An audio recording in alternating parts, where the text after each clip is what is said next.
Buksan na karong adlaw, Desyembre 16, ang firecracker zone sa South Road Properties kun SRP sa Dakbayan sa Sugbo. Mando ni Cebu City Mayor Raymond Alvin Garcia nga sa maong luna lamang tugutan sa kagamhanan ang pagpamaligya og mga firecrackers, fireworks ug uban pang mga matang sa pabuto. Subay niini planong mopagawas og executive order si Garcia nga magtudlo og designated area matag barangay diin mamahimong makapabuto og mga firecrackers o pabuto ang mga mulupyo. It can be an open space, open basketball court or whatever it is.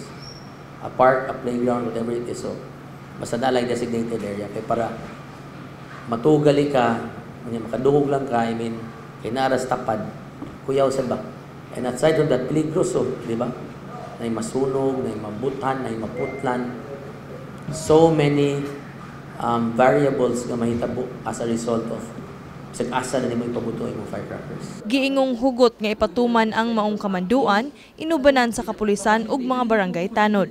Samtang subay gihapon sa kasaulugan sa holiday season, gipaubos na sa Code White ang tanang health facilities sa Central Visayas. Matod sa Regional Director sa Department of Health 7, Dr. Jaime Bernadas, nga walay gitugot nga leave sa tanang health workers sa rehiyon aron pagpangandam kung dunay pagdagsa sa pasyente sa mga tambalanan panahon sa Pasko ug New Year. Mga batanon, paminaw mo sa inyong mga ginikanan na dili kalikayan ginanato ang mga aksidente sa atong mga selebrasyon sa Pasko ug sa New Year.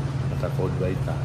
I-monitor nato ang mga pagpaputok ikan sa atong programa nga iwas puputok. 24/7 monitor. So, hinausap na dili sila makalusot sa mga tindahan.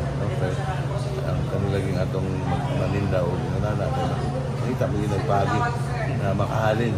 Pahinumdum ni Bernadas sa publiko ang luwas nga pagsaulog sa umaabot nga mga selebrasyon.